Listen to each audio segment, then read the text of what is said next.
Hey everyone, welcome to another edition of the Bolt Crew podcast. Dave Palais, Josh Palais, Mario Heron talking Charger football with you as we get ready for the 2025 NFL draft. Since the last time we did a show, guys, well, hold on before I get to all that stuff because I always forget. Subscribe, like, you guys know the whole deal. Okay, it's ridiculous I have to say it. Everyone listens to more than just this podcast. If you do, I hope you listen to this one first. But you guys all know the drill. Everybody asks you to do the same damn thing. Why you guys don't exactly do it for this one, that's fine. But yet you keep coming back, so it shows you already like the show. Stop lying to yourself. Just come out and do it. Just push the button, say you like the show. It's not going to hurt. All right. And then I have to stop saying it every damn show. And then I forget. And then I get pissed off that I didn't say it because you guys don't follow instructions. That's that. Last time we did a show, we didn't talk about the tight end that the Chargers had. Okay. So the Chargers went out and they made a move. And we talk about the draft all the time. I'm going to give you, before the show is over, 5 more scenarios of who the Chargers are supposed to get according to the so-called experts. So the Chargers go out, guys, they get a tight end. Is this tight end good enough to go? We no longer need a tight end in the draft. No. Who said that? I want to know who said that. Did somebody actually say that? Nobody said that. If anybody believes that, I want to talk to you. Tyler Conklin's fine, Mario. He's probably one of the best number 2 tight ends in the NFL because the Chargers do need a tight end 1. He's below average, to say it best, as a tight end 1. But he's fine. He's fine. If he's tight end 2, I feel like the Chargers are in a great place going forward. But I absolutely 100% believe they still need to draft a tight end. Yeah, this tight end's still a very big need. That's just because you got the tight end 2 doesn't mean you don't need a tight end 1. They still need to do it. Colson Loveland's still right there. Also, if you give him a quick Google, he has the craziest, I imagine, recruiting photo for like his recruiting day at Michigan. I mean, easy on the wristbands. Like, my Lord, that's the most wristbands I've ever seen on one guy. But no, they still need to get out and finish and figure out that spot, because if they don't figure that out and Herbert just has Ladd too and Ladd gets killed by week 3, we're going to be in trouble again. You know, Conklin's a guy that, to me, is someone that I always thought was going to be better in his NFL career everywhere he's been. You know, Minnesota with the Jets, you think he's going to be a better player than he is. You know, not to the point where you go, I'm taking this guy in the 3rd round of a fantasy football draft. But when you talk about weapons that teams have when he's on those teams, his name comes up. Go, you have a reliable tight end. He's never been the player that I thought he was going to be. He is an NFL vet. I mean, he's been in the league a long time. And at the same time, I don't hate the move by the Chargers at all, but I'm with Josh on this, where this is not, you know, the end of your tight end problems. Like, we aren't in the situation the Chiefs are in, the Raiders are in, you know, the elite teams are in when you have that guy. Now, is he a stopgap guy while you fill other holes? Maybe that's the way the Chargers are looking at this. I'm not exactly sure. I'm to the point of more and more of, you know, whatever Joe Ortiz's plan was when he got hired by the Chargers to run this organization and turn things around and do the 180. He has his own plan, and I think him and Jim Harbaugh are about the only ones that know it. Yeah, so Tyler Conklin, he's a very good athlete, former college basketball player. Fun fact, right? He played college basketball, then he transferred to Central Michigan because he wanted to play football. The coach said, "You know what, son? You're a good athlete. We're going to stick you at defensive end." And he says, "No, you're not. I'm a tight end." And he goes, "Okay, show me what you got." And then he goes and balls out at Central Michigan, goes to the Vikings, then goes to the Jets. Now he's a Charger. But he like I said, Mario, is a average to below average tight end at best. But I think he's a great supplement to whatever rookie we get. I still believe that the rookie draft class is so deep at tight end that if you draft a tight end in the first 4 rounds, he will be the number 1 tight end on the team to supplement Tyler Conklin, which is a great path forward. But I don't know. Do you see it the same way?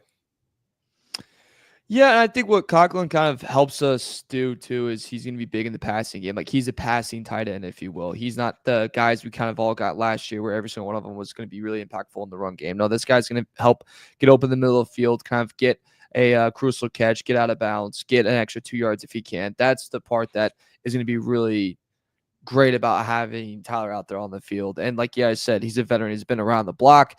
He's seen almost everything in the NFL. He just came from the New York Jets, where it's like, God, things cannot get any worse. This is probably a breath of fresh air for him too as well. It's good to have that as well, because I think he can kind of maybe pick up that, we don't really have a receiver 3. We don't really have like a receiver 4. We barely have a receiver 2.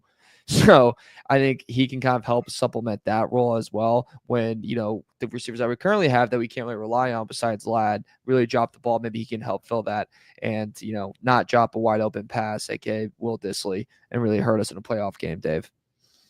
So look, with this move here and other moves that they have gone on to sign guys, and they're it's ridiculous that we have to sit there justify our fandom. We wouldn't be doing a Charger show if we weren't Charger fans. That's what I think a lot of people understand when they get upset if we say we don't agree with something or want something more urgently. But the thing is, you look at the players that they have signed, none of them are big time guys. They aren't the kind of guys that make you run out and buy a jersey or buy season tickets, right? Or where you call your friend that loves the Chiefs and goes, "Oh yeah, well, guess what we just got?" We haven't signed any of those guys yet, which leads me to believe that they're going to fix their problems, through the draft, was what we thought. Well, you only have a certain amount of draft picks. Can you fill all those situations? As you're watching these guys, meaning Ortiz and Harbaugh, sign players, is it leading you to believe that they're headed to another position in the draft, like saying they're focusing here, like, hey, we're talking about a tight end, but I don't think they go tight end in the first round, or they're talking about a running back, and then all of a sudden you sign a Najee Harris. It seems like the position guys, in my opinion, they're leaning towards in this draft is an edge rusher, because that's the position they haven't really, attacked as far as going, offensive line. You made a little bit of improvement. Tight end, you got a little stopgap guy there. Running back, yeah, you don't have the guy that's the all-pro guy, but you're having stopgap guys everywhere except edge rusher, correct? Okay, well, the edge rusher that was rumored to be a Charger possibly has sexual assault allegations. And if you know anything about the Chargers, they never pick up a guy like that. So if Mike Green is a guy that the Chargers believe in and they say, hey, we're going to take him in the first round, or if he falls in the second round, I'm all for it if the Chargers do their due diligence. But I don't see edge rusher. And I know Mario did research on this topic of which position is most likely to go in the first round for the Chargers. So what did you find, Mario? Yeah, so like we've said this in a lot of times on the show, and we're flirting with that point in time too, by the way, that NFL mock drafts are going to get what I call like a little bit nuttier, where someone's really going to kind of go for it. And I think in times like this, you have to kind of remember Vegas doesn't want to lose any money, and they're kind of the most consistent ones. And right now, this came out, I think, about a week ago, what the Chargers are favored to take position-wise. And the current leader right now is defensive line at plus 200. Behind that is tight end at plus 275. Then offense at plus 320. Offensive lineman plus 325. Receiver at plus 500. Cornerback at plus 600. Looking at these odds, the D line being the favorite, I think makes a lot of sense, guys. But I think that's also the Chargers are going to have a lot of luck. That means possibly Mason Graham, either a trade up or he somehow falls really far down because of that arm length that everyone's so freaking scared about for no reason. That means that Mike Green falls into our lap and that the Chargers kind of overlook some things and they take him because he had a really impressive combine, had an impressive Senior Bowl, whatever workouts. I don't think he played in the actual game, but he did the practices. And then you have Mikael Williams from Georgia, who's could fall because of injuries that he had this past year. Extremely talented player. I think we all know if you have a Georgia edge rusher, he's going to be pretty damn good no matter what.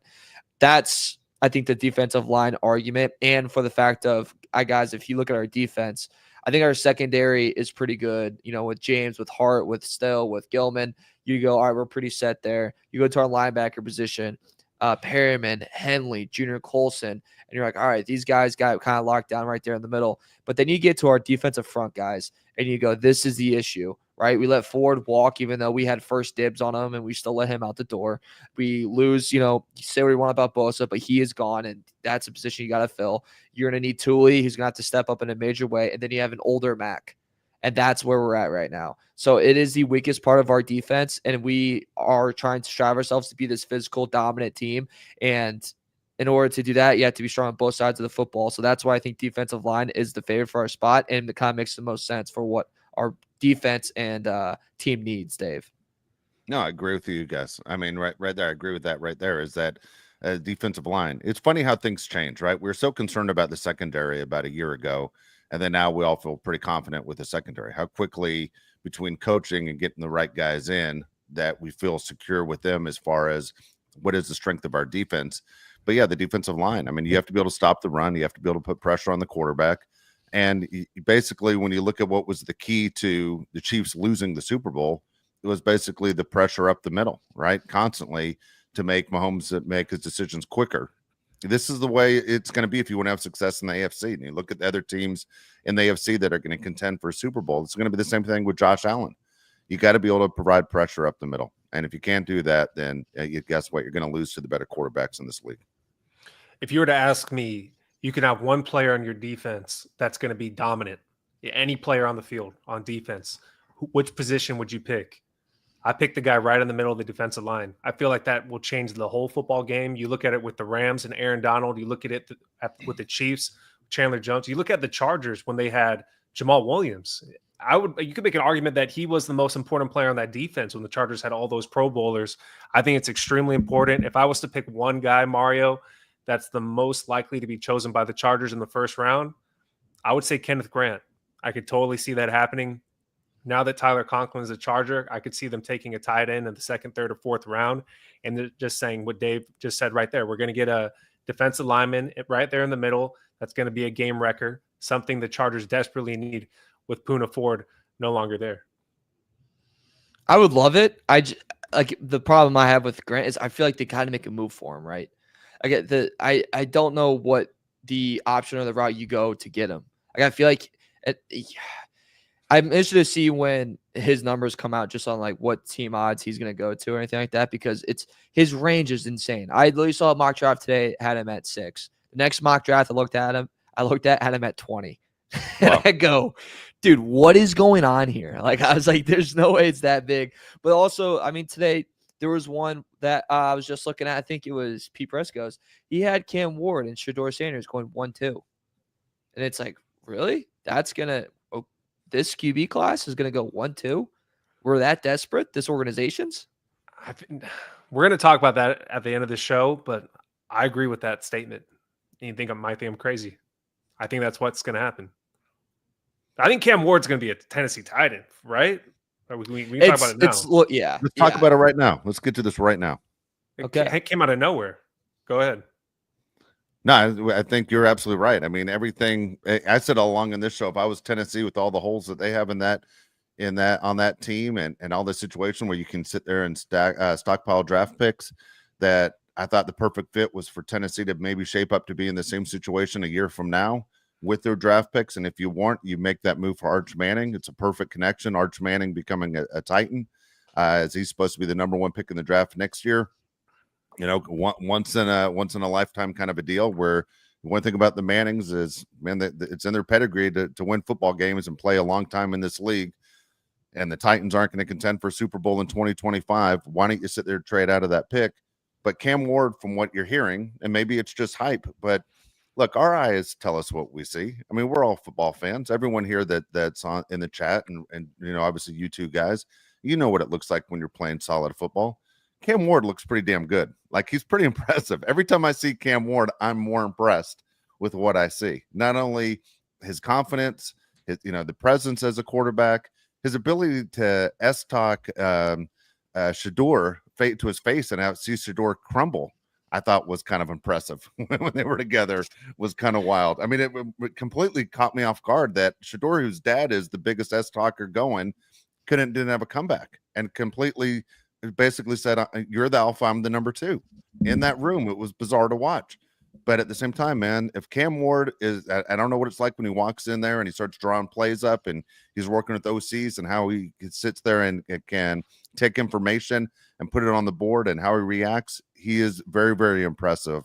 Where if I'm the Titans, I think it's kind of hard to pass, because do you take the gamble as a young general manager and say, I'm the guy that passed on Cam Ward when he turns out to be, the stud? I mean, having the number 1 pick is not always the easiest thing, right? I mean, it's ask the Portland Trail Blazers when they told Kevin Durant, you aren't going to go number 1. We're going to take Greg Oden. I mean, it's kind of tough.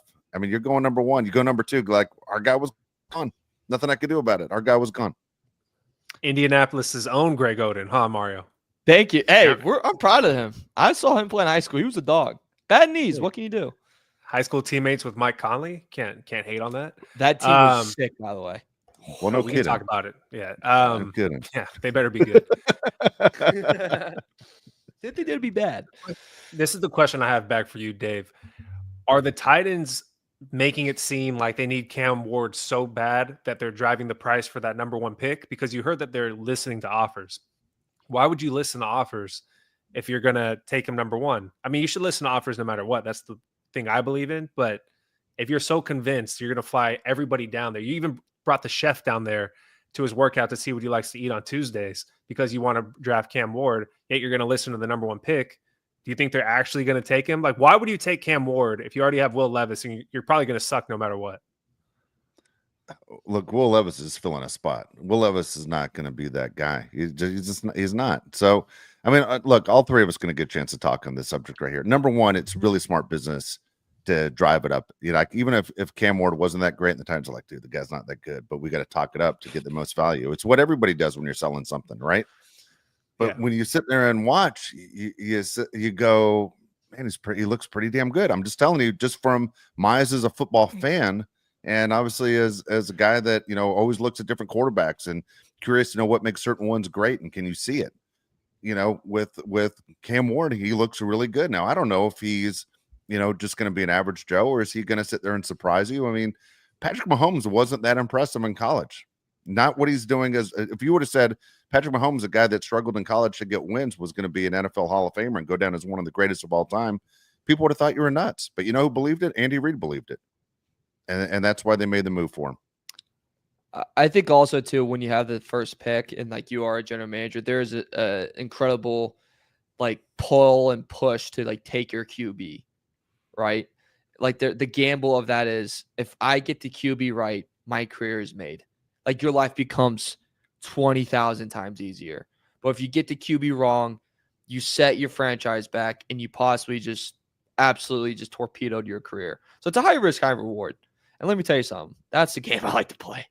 But when it comes to the Tennessee Titans, I think, like you mentioned, Dave, it's almost like a curse to have that first pick because of that kind of pull there. And look, I think they kind of have to take Cam now. I don't think they have really an option.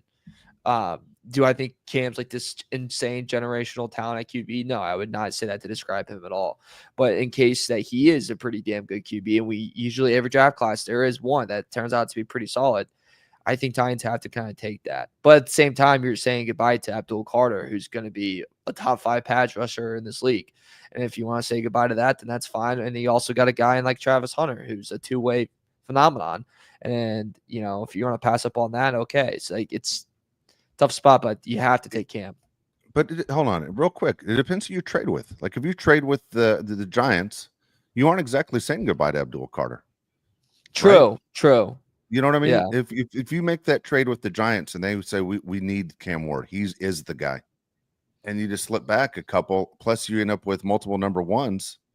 It's, you know, all of a sudden maybe you really got the guy that is considered the so-called best overall player in the draft. Who's the best player in the draft? To me, that's a big question. Who's the biggest can't miss? Is it Travis Hunter? Is it Abdul Carter? I don't know. Who do you guys think is the can't miss? It's not a player? I don't think it's a quarterback. I think I don't either. Between those two, I'd go Abdul Carter probably.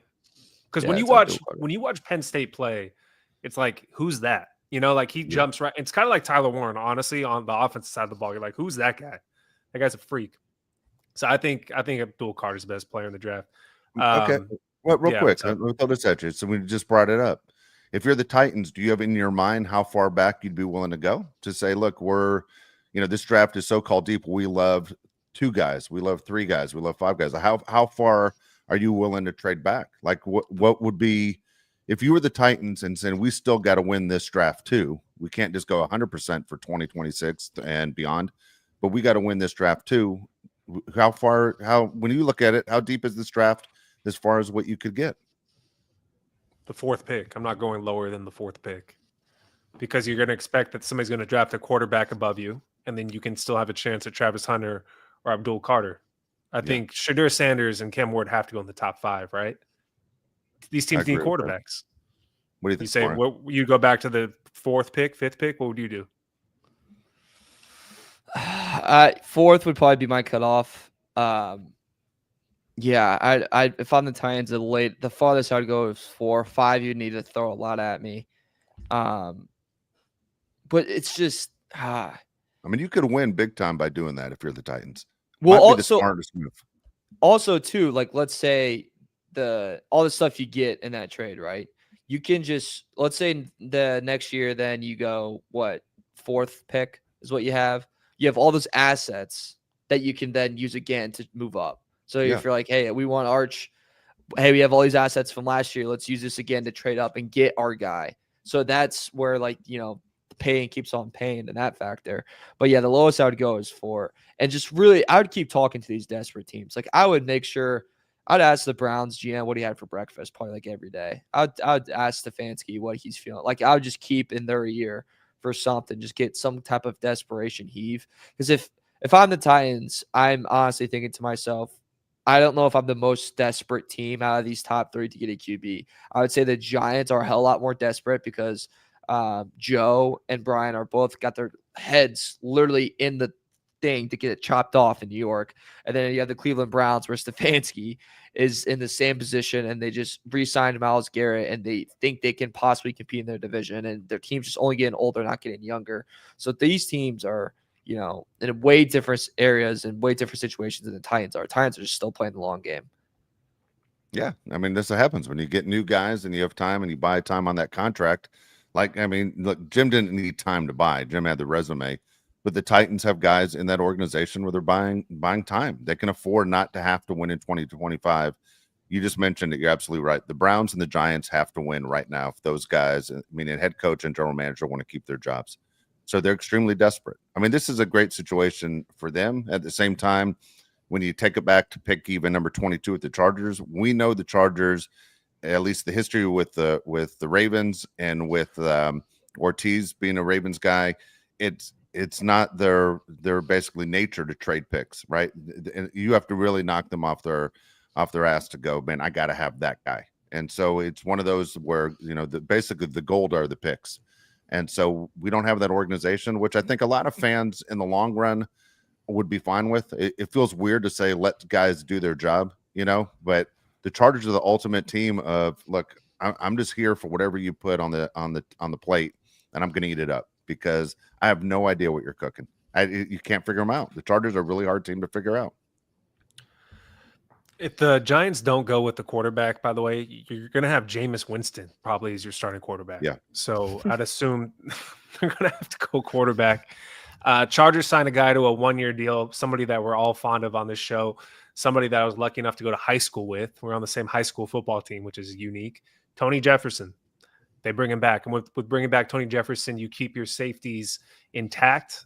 And I like the move. It's a 1-year deal. If you've heard that before, Chargers signed a guy to a 1-year deal, but they signed to a 1-year deal. Tony's older. I think Tony, I believe, is 32, 33 years old, but he's a guy that can still play. And in limited time last year, Mario, he was very good. So I like the move. What do you think? Love the move. Big locker room guy as well. That was a repeated thing said about him is he was one of the favorite guys on the team. Big fan of bringing him back. Think he's going to be huge for the culture of this team and help lead that young secondary. Even though he probably won't see a lot of tick, even though he won't be like a starter for this team, he can help out these young guys really figure out the NFL. The guy has years and years of experience, and he's boys, and he's tied with our good friend Fernando Ramirez, friend of the show. So friend of a friend is always our best friend, Dave. I think Tony's not just one of those guys we like because he's a kid from our neighborhood.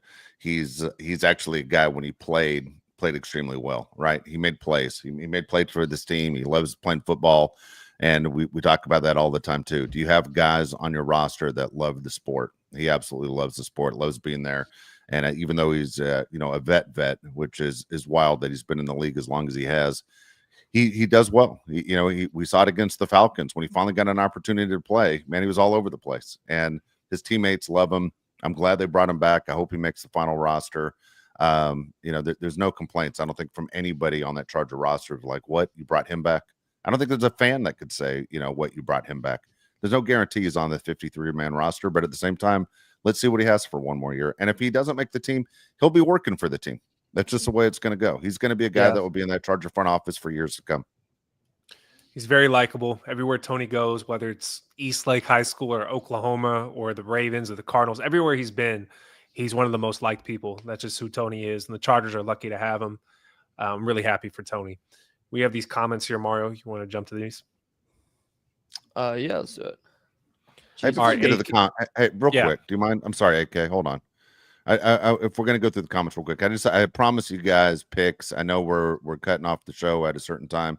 Just want to give them to you what they say. Yahoo has Mike Green, edge rusher, Marshall going to the Chargers. CBS has Colson Leveland, tight end, Michigan going to the Chargers. Mike Tannenbaum from ESPN, Colson Leveland, tight end, Michigan. PFF has Will Johnson, cornerback, Michigan, and most people have Will Johnson going way before the Chargers pick. And last one, you guys pronounce the name for me. It's Donovan Izuruku or whatever. Okay, to edge rusher, Boston College. I know everybody knows how to pronounce it, but me. But so they have edge rusher, cornerback, tight end, and edge rusher again is basically what they have in those five today, and those are all projections that came out within the last few hours. Can I just say one thing about this PFF guy? Sorry. Come on. Yeah, no, I'm with you. Go ahead. Yeah, all the respect to the guy. He does great work. Love PFF. Love all the guys over there and everything. Come on. That's just not happening. I know that the Chargers could use a corner. I know that Will Johnson is an amazing corner. I know that he has ties to Michigan, and that makes sense for Harbaugh. It's not happening. It's this draft for this year. It's going to be Colson Loveland or it's going to be Mike Green. I think those are the two guys that you can lock in for the Chargers. By the way, Mike Green just did his pro day like at Marshall, and it's like tent in your pants good. Like he really did a good job. So he probably could move up in that, and I think that's good if you're the Loveland crowd of him moving up, because if he moves up, that gives Chargers less options for that D-line spot. And AKA Loveland comes home to LA. That rhymed. What's up, Josh? Speaking of AKA, we got AK 499. He says, I'm doing my AFC predictions going to 2025 NFL season. We start with the top overall number 1 pick seed, my Los Angeles Chargers at 14-3. The rest is coming. Okay, here's the rest right here. $10 AK. AFC playoffs, Bolts are 14-3, Ravens are 12-5, Bills are 12-5, Colts are 11-6. Wild card is Chiefs at 12-5, Texans at 10-7, Dolphins at 10-7. AFC Championship game, Chargers beat the Ravens 31-23 on their way to San Francisco. Uncle Dave, let's go. Okay, I'm amazed that you deciphered part of that. Yeah, same. I was really impressed. I'm like, I'm not wearing my glasses, but I'm amazed that you deciphered some of that. AK, dude, I'm all for it. I hope all that comes true. Absolutely. I mean, that's a lot of work to put in. I'll say this because that's a lot of time that you put into figuring this out. The draft hasn't happened yet. How do you know? How do you know what the final rosters are going to look like? But if you're sitting there saying the Chargers beat the Ravens on the way, then I'm all for it. AK, since we're 14-3 and we're the best team in the NFL, who do we lose to? Who do we screw it up against? Because we're dominant. We really screwed it up 3 times, right? I want to know who the 3 losses are to.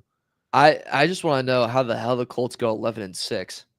I mean, Anthony Richardson has to win MVP next year, fellas. Comeback player of the year. Well, something. He believes in Michael Pittman, man. AK believes in Michael Pittman. All right. Mike G, $5. He says, don't know about you guys, but I don't think we're any better than last year. $90 million in cap, shaking my head. We must nail the draft with 3 starters. I don't disagree with Mike. Mike, I would love to say I disagree and all this. Dude, Mike's absolutely right. I don't know how we're any better right now. I mean, before the draft, I don't think we are better. We're not better. No. Until the draft, like you said, Dave. I think after the draft, we can reassess. Even then, that's really spitballing because we don't know how good these guys are going to be. But until then, I mean, yeah, we're not better than last year's team. Nope, not yet. With the 3 starters, you disagree or do you agree with that? I agree with that. If you're going to not spend money in free agency like they didn't do, you have to get at least 3 starters. I think Mike's exactly right. Yeah, he's right. They got 3 starters last year. Yeah, they can do it again. I understand. I'm thinking I wouldn't be surprised if they do. But Mike, I think that was a great one right there. We should pay you 3 that you're thinking of. Kim Hart, Ladd, and Joe Alt. What about Tarheeb? You wouldn't count him as a starter? I mean, I just was sticking to 3. Yeah. Yeah, you're right. About 3. Yeah, I think Mike's exactly right. Good comment, Mike. All right. We have a Dave rant. I know Dave's struggling on a personal level with some baseball stuff. That's why I haven't called him in a while. I know he's angry. The team dropping some games. Oh, we're dropping some games. We're Oh, dropping no. we're dropping games. Is it coaching or personnel? Dude, come on. Look, here's the deal. All right. And look, it's funny is I had to tell the kids yesterday, and anyone who's younger than me, I call a kid. I call Mario a kid. You know, it's not disrespect when I say kids, but when you're talking high school baseball. So we play obviously at the highest level here in San Diego. And we're in the city championship game and everything a year ago. I had one returning player this year. This is not an excuse deal. One returning player from last year who was a freshman. And I don't have any college kids on my team. So when we're sitting there, we're playing other teams, and this is just last Friday. The catcher's going to Notre Dame. The shortstop's going to Oregon. The pitcher's going to the University of Texas. The second baseman's going to University of San Diego. I mean, every kid on the team has a scholarship. You know what I mean? I don't have any guys like that. My guys are competing. They're doing well. When we're sitting there going through the handshake line yesterday, the team that beat us 4-2, by the way, they scored their 4 runs in the first inning on one single. So you figure that out. And anyway, so we lost the game yesterday. As we're going through the line, the other team is repeating their record to every one of my players. Our record to them, you know. And we're right now we're 2-6. I've never been 2-6 as a coach in my life. And they're like 2-6, 2-6, 2-6. Every kid. My guys didn't even realize they were being insulted. Like the coach called me at night and goes, "Hey man, I'm so sorry for the behavior of my team. They're going to be running today." I'm like, dude, don't even worry about it. My guys even know they were insulted until I told them. Like they had no idea. No idea. God dang, one thing I'm not even going to say on it. I'm not going to bring it up because it sounds political, but it's garbage. I'm not going to bring it up. One thing I'll bring Thanks up for though. not bringing it up. Appreciate All it. right, Yeah, I'm going to bring it up. I'm going to bring it up. I'm going to bring it up right now. Okay, I'm not going to tell you the school. Okay, but I have one kid on my team that's extremely good. All right, he's the only black player I have on my team, and a team we faced completely using the N-word towards him the other day, and it went on the entire game. Had no idea until the game was over. And I can't believe in today's day and age that people would be that outright racist. Completely ridiculous and completely disgusting. That is my rant of the week. That is my what completely sets me off. And Josh Were knows they near me. the ocean? No, it wasn't that school. Wasn't that school? Were they north of the 8? Sickening, dude. At this day and age. And the kid didn't run to me and complain and go, "You won't believe." But to find out that it went on the entire game, and then when the kid told me, their coach, yeah, that's a whole nother story. All right, we'll talk about it later. I mean, yeah, we'll talk about this. That's a whole nother thing. But when I said something to the kid about something else, and he goes, "Well, they were calling me," and his teammates said, "Yeah, I heard it the whole game." I was like, "Wait a second." So everyone knew but me, which bothered me. So yeah, it's one of those things I got to handle. I just can't believe today's day and age. I understand racism exists. Good God, man! In 2025 in Southern California, this isn't one of these backward states. That blew me away. Completely disgusted and embarrassed that something like that would happen. My rant I was going to give you is, and I know we got a hard out to get out because Josh has to be somewhere, but. Look, this NCAA tournament, NCAA sports is insane. You know, Seth Greenberg made the best point about saying that college basketball has become the G League. 100% is. The fact that Scottie Pippen's son is now leaving the University of Michigan, he announces today, to enter the transfer portal and is out for the rest of the tournament, but his team is in the Sweet 16 is crazy. College sports is completely broken. I'm sorry. It's not as good as the NBA. I watch every Laker game going. I'm telling the NBA players are ridiculously good, and I used to love college basketball. It is worse than ever that guys can be in the middle of the NCAA tournament right to the end, to the last weekend before we hit the Final Four, and a player leaves because he needs his NIL money. By the way, whose dad is worth, $100 million is crazy to me. So it's hard to watch. And so when you sit there and you look at it, even in football, and obviously you guys give us a hard time because Josh and Alabama fans, and we have the same NIL money as Notre Dame and Ohio State. it is hard to watch. We just go, what are we doing here? So I came up with the solution yesterday. It just popped into my head, Mario. Josh heard it already. There are a bunch of billionaires out there that want to own pro teams, right? That's how they show their wealth, is by not by owning Ferraris and mansions anymore. It's publicly owning pro teams, but there aren't enough teams for these billionaires to buy. Let billionaires buy complete sports programs. So billionaires go, you know what? I'm going to buy the University of Alabama sports program. I'm going to be the guy that funds the football team. I'm going to be the guy that funds the baseball, basketball, field hockey, whatever. And I'm going to own the whole program. And you're going to name every building after me, but I'm going to fund it. And then I'm going to share profits back with the school, since the school actually has the name. But I'm going to sit there and make sure NIL money all runs through me. And then everybody wins. The kids win. The fans of the university win. And now it's more of a competitive balance. We have like billionaire owners in the NFL. You have billionaire owners owning Alabama, San Diego State, University of Kansas, whatever. And then let's go see what happens. Because right now what's working is not panning out. It's not working out for San Diego State, who just lost 2 starters 2 days ago. Yet their best player that hit the game-winning shot to put them in the national championship game against UConn now plays for Kentucky. It doesn't work out. It doesn't work out for fan bases. It's ridiculous right now. It's hurting anyone that loves a college or a university. All right. That's well said. Yeah, I think they should do. The transfer portal needs to be moved. That the fact that they can't move that date, or they still haven't yet in both football and basketball, drives me insane. Like, imagine being in the Sweet 16 and you just finished watching film or just finished practice, and then you got to get on a phone and talk to some agent about why some kid that played for, some small school averaging 15 points a game deserves $500,000. Like, that's, you know what I mean? Like, that's point. I have a friend that's coaches college basketball. And he had to call an agent today to talk about like a certain player. And the agent, get this, guys, was still in college. Was a junior in college. Wow. I won't say the schools. I'll tell you the schools after, because it makes it even more funny. I wish I could say it, but I would feel bad because I told not to. But that's the type of stuff where I'm like, that's insane. Like, you're dealing with a 21-year-old kid that probably is going to get banged up tonight. He should. He's in college, and he's going to, he's asking for $200,000, and you have to be like, you have to negotiate with him. Crazy, man. Kansas said they grabbed the wrong guys. Kansas was like, we grabbed the wrong guys. They kept threatening us, and there's someone on the other line. You want them or don't want them? You have 5 minutes to make up your mind. And they go, we panicked and grabbed the wrong players. And then you got St. John's fixing their whole program in 1 year because the vitamin water guys, their main donator. Whatever. We got a couple more comments before we get out of here. AK says we split with the Kansas City Chiefs, and then we go 5-1 in the West. We lose to the Eagles and then the Cowboys on Thanksgiving Day. Cowboys. Yeah, it's Cowboys. Okay. Cowboys get us? According to AK. Wow. Then I can't pronounce this. The Slechta? I don't know what that means.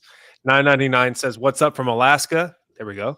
I'm excited for the draft. I really feel like we're going defense, though. Speaking of G League, Bronny news keeps popping up on my feed. Have a day, gents. Bronny with 39. Lakers show. Yeah, Dave does a Lakers show, so he's all in on Bronny and the Lakers. Yeah, what do you think? I didn't say I'm all in on Bronny. You make it sound like I'm a Bronny believer. I'm one of the guys that's shocked that he gets the fans that cheer for him the way they do. I'm amazed. You don't hate him. You're not one of the people that hates him for nepotism. No. I don't hate him at all. That's not where I'm at. I just really surprised that fans in other cities can't wait to see Bronny come into the game. They chant his name to see him. It blows me away. I think Denver's the only place he got booed. Hear me out. I think what kind of helps Bronny like not get booed and not get like hated on is because he kind of gets so much from the Stephen A. Smith thing happened, right? Yeah. And like he catches a lot of stuff from First Take, so people are like, I don't even want to cheer against the kid. I feel bad for him because he just catches so much unnecessary shade thrown his way. Yeah, just like I say, he's a kid. I root for everybody. Yeah, and so look, you think whatever you want, but yeah, I was happy to see him get his third night. He's too good for the G League. I'll tell you that. He does it all the time. He usually goes over 25 all the time. He's too good for that league. Not good enough to be in the rotation off the bench for the Lakers. I don't If know. you like defense and basketball, don't watch the G League because they don't play any at all. No, I was about it's like the NBA All-Star game. Yeah, I was about to Worst, say. dude. Bad. It's a tough one. It can be a very, very tough. You know what's fun watch though? Like I always enjoyed watching it. I always enjoyed Summer League. Like I Summer always League's liked good. watching. Yeah, I liked watching. They're Summer busting League. their ass in summer league. Oh yeah. They're down on the floor, like they're going all out. I went to Summer League to see Kobe play. That was the only time I ever went. That's cool. Was when the That's Lakers cool. drafted Kobe. You know, that was it. Greg Oden fouled out of his first game. And they give you 10 fouls, by the way, for people that don't know that. He fouled out. That's incredible. I remember watching it and I was like 6 years old or 7, and I was just like, I mean, he really used them all. I was just like, I mean, Dude, I felt 5. I felt bad for Greg Oden. I mean, good Lord, man. Josh and I saw him in high school in 2008. We saw him in the McDonald's. Was it 2007, 2008? 2006. Oh, geez, way off. So yeah, we saw the McDonald's All-Star game. It was here in San Diego. We saw Oden. We saw Durant, right? We saw Conley. Yeah. All right, I got the craziest thing. Yeah, there's Gerald Henderson, Kevin Durant, all these Ty Lawson. There's a bunch Was it of guys. OJ? Was that OJ Mayo too? No, he's in Kevin Love's class. All right, here's the last thing because I really do need to go. Here's the craziest thing I heard all week. And this is actually about Greg Oden because I watched an interview. One of his legs was longer than another leg. How does he pass as the number 1 pick when his legs aren't the same length? Mario, I want an answer. Dude, how does that happen? Indiana. We were a little special over here. He's like, dude, over there. They gave him like a brace when he entered the NBA. He's like, I had to learn how to like run all over again. I'm like, dude, no wonder you got hurt. He had one leg that's shorter than the other. Crazy. He's I'll tell this story off there, actually. Dude, in age 18, he looks older than me right now. That's the craziest thing. For sure. So you can he walks around like Indy and like Bravo area all the time. So like you see him, and he's like the nicest guy in the world. Like, I've bumped into him pretty banged up like in my college years. I was like, "Hey, Oden, I love you."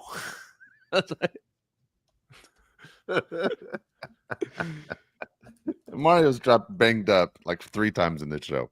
I love the fact your mom watches too. That's my favorite. You know, coming up for Easter weekend. Just book that flight. So book that flight. Please like, share, and subscribe because that costs a lot more than I thought it would. All right, we'll get on out of here. We'll be back on Thursday, 1:00 Pacific time. Hopefully, not only talking more Charger football, but we made it through this entire show without Mario talking trash that his Bulls handed it to Josh and mine's Lakers the other night. So they'll play again on Thursday night. Hopefully, it goes well for Josh and I on Thursday as well. Yeah, good luck. You know, Kobe White, good luck stopping him. He might just drop it on your forehead again. All right. Thanks again for joining us on Tuesday. We'll see you guys in a couple days. For Mario Heron, Josh Pele, I'm Dave Pele. Again, Thursday, 1:00 Pacific time.